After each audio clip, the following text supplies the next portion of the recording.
Well,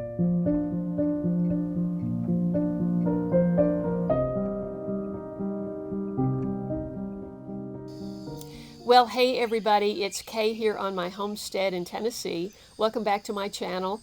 Today I just thought we would catch up a little bit because I haven't done one of these videos in a while. So grab your mug and let's get started. Okay, rather than going down to the big lower garden, which is sad, parts of it are sad, okay? I have some big watermelons that I harvested yesterday, and I just made a short video of that. I'll put the link right up there. It was just one of those things where I was just going to get one watermelon because my helper Randy was here and it was hot, and I thought it would be so nice just to slice it open and have a nice slice, which would have been his first slice of the year. We always end they're now only 4-hour sessions, so I can only get so much accomplished in 4 hours with help, and once a week, and it's just not possible to keep all of this up. So I have definitely come to the decision that next year is going to be the biblical 7-year rest. So obviously, I have to keep all of my perennials going because I've spent a great deal of money on them. And I just got a new sassafras tree because the sassafras, I'm staring at it right now, the sassafras tree I ordered from a different nursery, I don't know if I just didn't realize it was bare root. I don't know what I was thinking, but it was bare root. And I'm talking bare root. There were like 2 little roots down there. And so, in fact, somebody left a comment, are there roots? But if that's what I got the first time, I don't want that again. And so I went back to the nursery where I've been ordering lately, which is Nature Hills. And they ship beautifully. This one was packed really well too, but it's a bare root tree. And I had such difficulty. I ordered a lot of bare root trees from yet another nursery in the spring. I have not had, historically, with other nurseries as well, I have not had good luck with bare root trees. And so it's just taken me forever to develop my orchard. In 22, I went down and bought some trees from a guy, selling them at a kind of flea market situation. I think it was in Watertown. For the most part, those trees are still alive. But they only get rain. I don't have any irrigation where I planted those trees. I was learning a lot in 22 and 23 and 24, okay? And now I know better. You know, even in 24, I went down to Mississippi and I think I bought 5 heirloom apple trees, and one was something else, which didn't survive.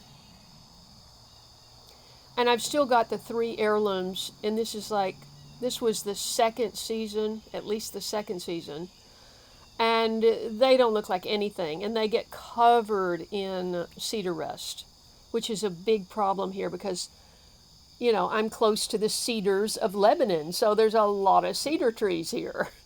And they get this fungus called cedar rust. It's almost like these orange pockets that hang off the tree. I saw it one time. When I first got here, there were 4 cedar trees where my new driveway garden is, and one by one they got eliminated. And what I learned during that elimination is most of that is just rock. Probably the rock that they blasted out of here, because Middle Tennessee is like all limestone, okay?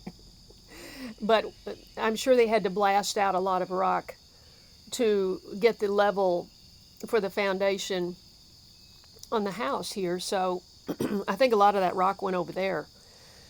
And we are digging up, not we, not me.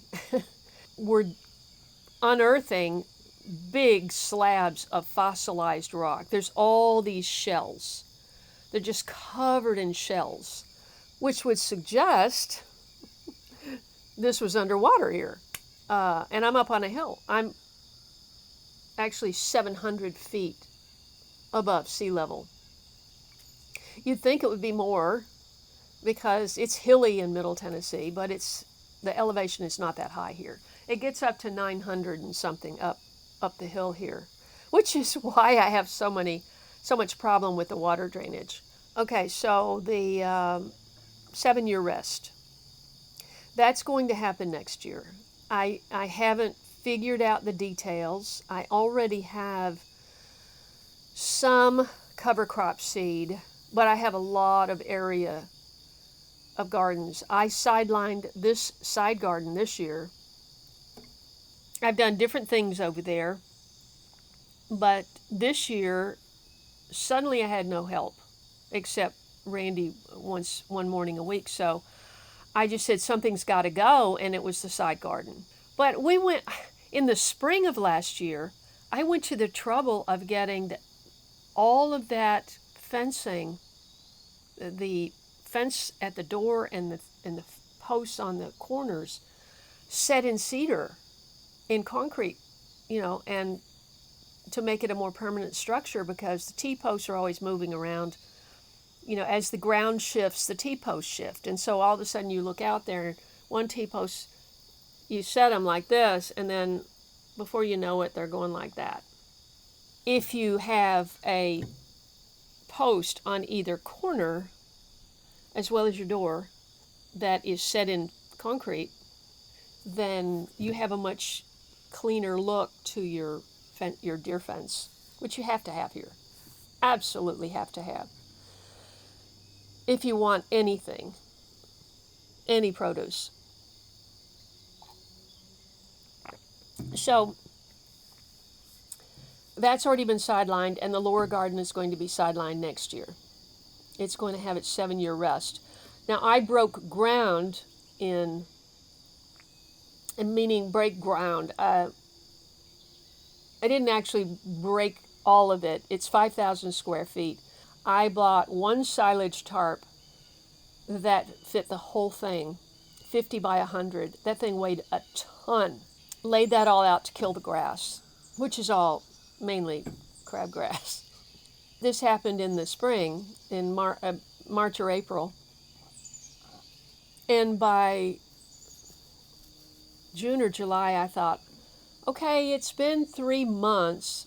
It's really not long enough. But I went ahead and I pulled up the lower end, which has got the best, most fertile soil. 15 feet. I peeled it up 15 feet and planted it in peas and okra. And you can see that in the videos from 21. The deer don't care for okra, but they care for peas. When I noticed that they were eating them, I covered them in netting, which I had to pin down, stake it down and all of that.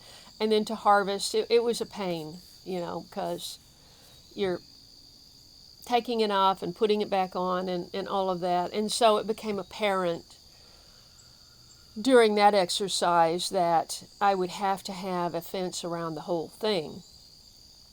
And then in 22, I had a couple of guys here, and they set the T-posts for the top 15 feet.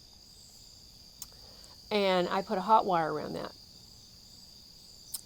And then when I just happened to meet Randy, it was a God thing, where you just happen to be in the right place at the right time. And I was standing at the co-op. He was standing there, and I was buying hot wire. I looked around, because I'm always friendly, and I said, how you doing, whatever. And he said something like, you look like you got a lot of something and work to do or whatever. And I said, yeah, and I need help.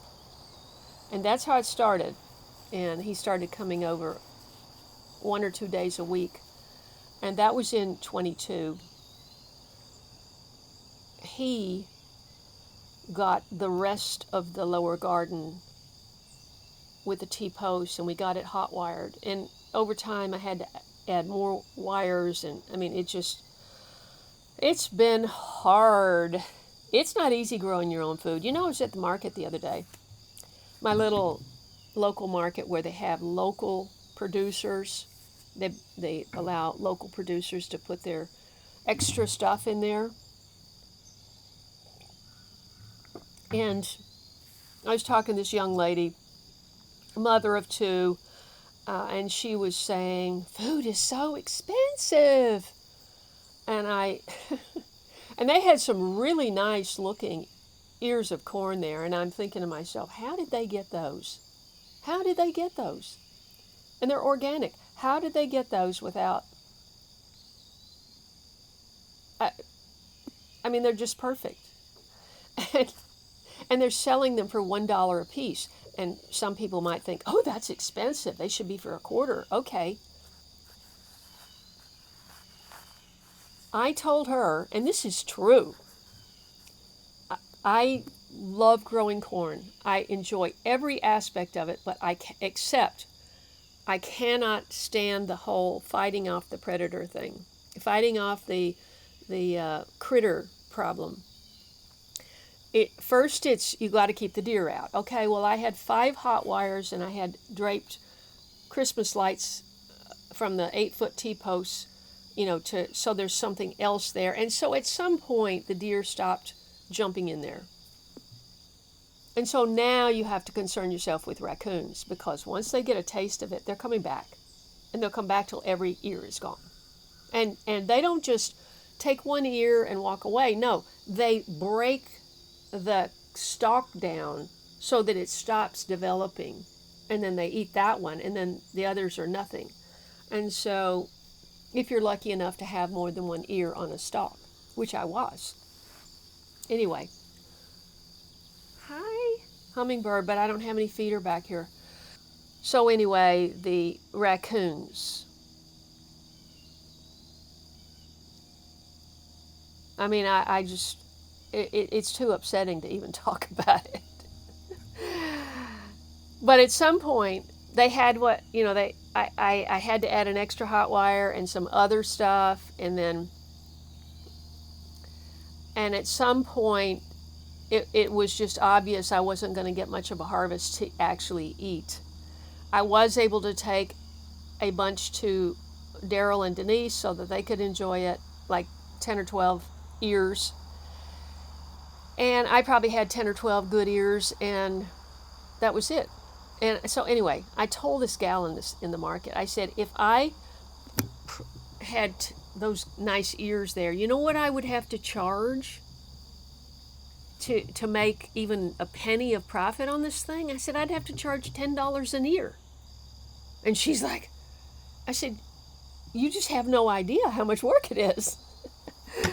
So whenever you go in and you see something that's locally grown and it's $6 or $8 or $10 for a carton of eggs, you have to realize that there's so many inputs and so much labor. I mean, that's why, farm families used to have a lot of kids, because kids can at least run things back and forth, go get so-and-so, whatever, and they can help. Whereas if it's just you running back and forth, trying to remember everything to take to the garden, and I mean, it's so much labor. So you have to say, well, is it worth it? And I'll save the is it worth it for a different video. But when you go in and you see something that you could buy from a commercial producer, by the way, the commercial producers have huge tax benefits from the government, whereas the organic family farmers do not. It should be the other way around.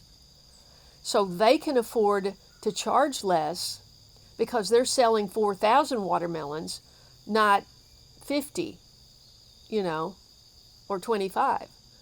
And so, yeah, it's